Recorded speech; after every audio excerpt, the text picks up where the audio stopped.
రాజకీయాల్లో ఎప్పుడు ఎలాంటి పరిస్థితి వస్తుందో ఊహించలేము.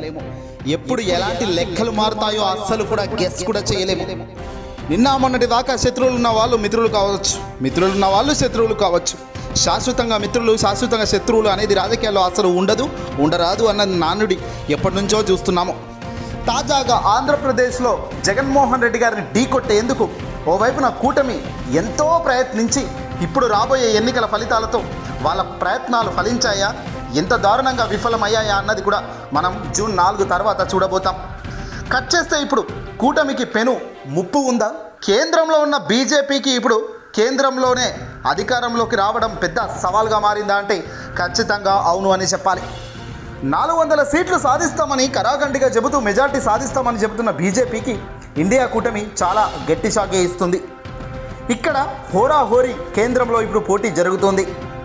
2014, 2019 అత్యధికంగా భారీగా మెజార్టీ ఇచ్చారు బీజేపీ పార్టీకి, నరేంద్ర మోదీ సర్కార్కు. బీహార్, గుజరాత్, రాజస్థాన్, ఉత్తరప్రదేశ్, మహారాష్ట్ర, ఢిల్లీ లాంటి ప్రదేశాల్లో భారీగా నియోజకవర్గం మొత్తం కూడా అన్ని రాష్ట్రాల నుంచి కూడా ప్రజలు బ్రహ్మరథం పట్టారు మోదీ సర్కార్కు. కానీ ఇప్పుడు మాత్రం సీన్ మొత్తం రివర్స్ అవుతుందా? భారీగా గ్రాఫ్ అయితే తగ్గే ఆస్కారం ఉంది అంటున్నారు చాలామంది విశ్లేషకులు. సంకీర్ణ ప్రభుత్వం కేంద్రంలో వచ్చే ఆస్కారం లేకపోలేదంటున్నారు. అదే జరిగితే మాత్రం అది పెను ముప్పుకే దారి తీస్తుంది. ఏ ఎన్డీఏనే కుప్పకూలే పరిస్థితి వస్తుందంటే అది ఊహించని విచిత్రమని చెప్పాలి. రాముడి గుడి చాలా హైపు తీసుకొస్తుందని భారీగా దీన్ని పట్టుకొని పైకి వచ్చి రావచ్చు అనుకున్న బీజేపీకి ఇప్పుడు పెద్దగా అది ఫోకస్లోకి రావడం లేదు. ఇండియా కూటమి బాగా ప్రచారంలో దూసుకెళ్తుంది. రిజర్వేషన్లు రద్దు చేస్తుంది మళ్ళీ బీజేపీ వస్తాయని, రాజ్యాంగాన్ని రద్దు చేసి కొత్త రాజ్యాంగాన్ని సృష్టిస్తారు అంటూ ఇండియా కూటమి ప్రజల్లోకి తీసుకెళ్తున్న ప్రతీదీ బాగా వర్కౌట్ అవుతుంది. ఓబీసీ, క్రిస్టియను, మైనార్టీలు, ముస్లింలు లాంటి వాళ్ళు, మైనార్టీస్ మొత్తం కూడా బీజేపీకి వ్యతిరేకతగా ఉన్నారు. ఈ వ్యతిరేకత ఓటు రూపంలోకి మారితే గనక భారీ నష్టం రాకపోదు. బీజేపీ సీట్లు తగ్గే ఛాన్స్ ఉంది. ఇప్పుడు ఇక్కడే అసలు ట్విస్ట్ ఉంది. ఆంధ్రప్రదేశ్లో బీజేపీ పార్టీ పరిస్థితి ఏంటి? కేంద్రంలో గనక సంకీర్ణ ప్రభుత్వం ఏర్పడే ఆస్కారమే వస్తే గనక, టైము లెక్క మారితే గనక ఆంధ్రప్రదేశ్ రాష్ట్ర ప్రభుత్వం యొక్క ఎంపీ స్థానాలు చాలా ముఖ్యం కాబోతున్నాయి. అదే జరిగితే మాత్రం ఇప్పుడు మామూలుగా ట్విస్ట్ ఉండదు. ఎందుకనంటే ఆంధ్రప్రదేశ్లో ఇప్పుడు అన్ని సర్వేలు జగన్ వైపు బాగా గాలి వీస్తున్నాయి. వైసీపీ ఎంపీలు కానీ అసెంబ్లీ స్థానాల్లో కానీ జగన్మోహన్ రెడ్డి గారికి సంబంధించిన ప్రభుత్వం మళ్ళీ రాబోతున్నట్టుగా క్లియర్ చెప్తున్నారు. ఒకవేళ జగన్మోహన్ రెడ్డి గారి ప్రభుత్వం మళ్ళీ ఆంధ్రప్రదేశ్లో ఘన విజయం సాధించి భారీగా ఎంపీలు గెలుపొందితే మాత్రం, అంటే 25కు గాను ఒక 22, 23 ఎంపీలు జగన్మోహన్ రెడ్డి గారి వైసీపీ పార్టీ నుంచి ఎంపీలు గెలిస్తే అప్పుడు చాలా గేమ్ మొత్తం చేంజ్ అయ్యే ఆస్కారం కనబడుతుంది. ఎలానయ్యా ఏంటి అంటే మాత్రం ఏపీ ప్రయోజనాలకు ఇప్పటిదాకా కేంద్రం ఎప్పుడు కూడా ఆమోదం తెలపడం లేదు. ఆంధ్రప్రదేశ్కు ఇచ్చిన మాట ప్రత్యేక హోదా, దీన్ని కేంద్రం పట్టించుకోవడం లేదు. పోలవరం నిధులు ఆపేసిన కేంద్రం దీన్ని సరిగ్గా పట్టించుకోవడం లేదు.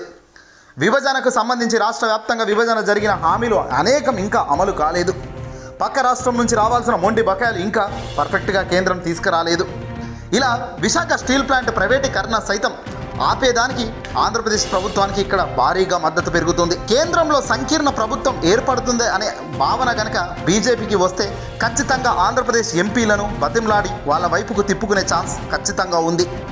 ఇక్కడ తెలుగుదేశం పార్టీ చంద్రబాబు విషయం పక్కన పెడితే వైఎస్ఆర్సీపీ పార్టీ జగన్మోహన్ రెడ్డి గారు ఇప్పటికి కూడా ఎన్డీఏలో లేని వ్యక్తి, ఇండిపెండెంట్గా తటస్థంగా ఉన్న వ్యక్తి జగన్మోహన్ రెడ్డి గారు. తెలంగాణలో కేసీఆర్ కూడా తటస్థంగా ఉన్నారు, ఇక్కడ జగన్ తటస్థంగా ఉన్నారు. ఇక్కడే అసలు ట్విస్ట్ ఉంది. జగన్ ఎంపీలు గనక జగన్మోహన్ రెడ్డి గారికి సంబంధించిన తన పార్టీ వైఎస్ఆర్సీపీ పార్టీ ఎంపీలు గనక బీజేపీకి మద్దతు ఇవ్వని పక్షంలో బీజేపీ చాలా డిఫెన్స్లో పడుతుంది. ఓటు శాతం, సీట్ల శాతం తగ్గినప్పుడు ఇదిగో ఈ ఇండికేషన్ వస్తుంది. సేమ్ ఇదే ఇండికేషన్ జగన్మోహన్ రెడ్డి గారు 2019లో కూడా చెప్పారు. ఒకవేళ కేంద్రంలోకి మోదీ సర్కార్ అంత కంఫర్టబుల్ విన్నింగ్ రాకుండా వాళ్ళు అటు ఇటుగా కొంచెం సీట్లు తగ్గితే గనక మన సీట్లు వాళ్ళకు ఉపయోగం అని వాళ్ళకి అనిపిస్తే, ఆ స్థాయిలో వాళ్ళ పతనం ఉంటే గనక అప్పుడు ఖచ్చితంగా మనం ఉపయోగపడతాం.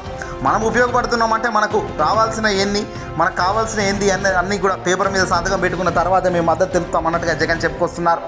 ఇక్కడ చచ్చినట్టుగా కేంద్రం ప్రత్యేక హోదా ప్రకటన చేయాలి, విశాఖ స్టీల్ ప్లాంట్ ప్రైవేటీకరణ ఆపాలి, పోలవరం నిధులు విడుదల చేస్తామని హామీ ఇవ్వాలి. వీటన్నిటికీ ఓకే చెప్పిన తర్వాతే ఎంపీలు మద్దతు ఇస్తారు అని రాష్ట్ర ప్రభుత్వం జగన్మోహన్ రెడ్డి గారి ప్రభుత్వం గట్టిగా చెబుతారు.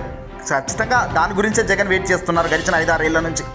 ఏ సంకీర్ణ ప్రభుత్వం కనుక బీజేపీకి రాకుండా కాస్త ఇబ్బంది అయ్యే పరిస్థితి వస్తే ఖచ్చితంగా ఆంధ్రప్రదేశ్ రాష్ట్ర ఎంపీలు అవసరం ఖచ్చితంగా ఉంటుంది. కాబట్టి అలాంటి అవసరం వచ్చినప్పుడు మనం పర్ఫెక్ట్గా ఆయుధంగా మనకు రావాల్సిన స్పెషల్ స్టేటస్ అయితేనేమి ఇవన్నీ కూడా చకచక వచ్చేదానికి ఆస్కారం ఉంది అని కూడా చాలామంది చెప్తున్నారు. మరి అదే జరిగితే ఆంధ్రప్రదేశ్ రాష్ట్ర ప్రభుత్వంకి కాదు ఏపీ రాష్ట్రం మొత్తం కూడా ఒక పెద్ద తీపి కబురు, పెద్ద గుడ్ న్యూస్ అని చెప్పాలి అదే జరిగితే. అందుకే కేంద్రంలో ఈ సంకీర్ణ ప్రభుత్వానికే ఎక్కువగా పెద్దపీట రావాలి. బీజేపీకి చాలా టైట్గా పొజిషన్ వస్తేనే మనకి ఇవన్నీ సాధ్యమవుతాయి. ఏదేమైనప్పటికీ జగన్ వైపే చివరకు ఏ జగన్ వైపు అయితే వాళ్ళు నిన్న మొన్న తిట్టారో, ఏ జగన్ను మళ్ళీ వాళ్ళు విమర్శించారో అదే జగన్ వద్దకు వచ్చి మోకరిల్లాల్సిన పరిస్థితి ఇదిగో ఈ రకంగా రాబోతుందంటే ఇది అసలు స్క్రిప్ట్ కాదా? పైన వాడు రాసే స్క్రిప్ట్ కింద మన స్క్రిప్టులు ఏముంటాయి చెప్పండి.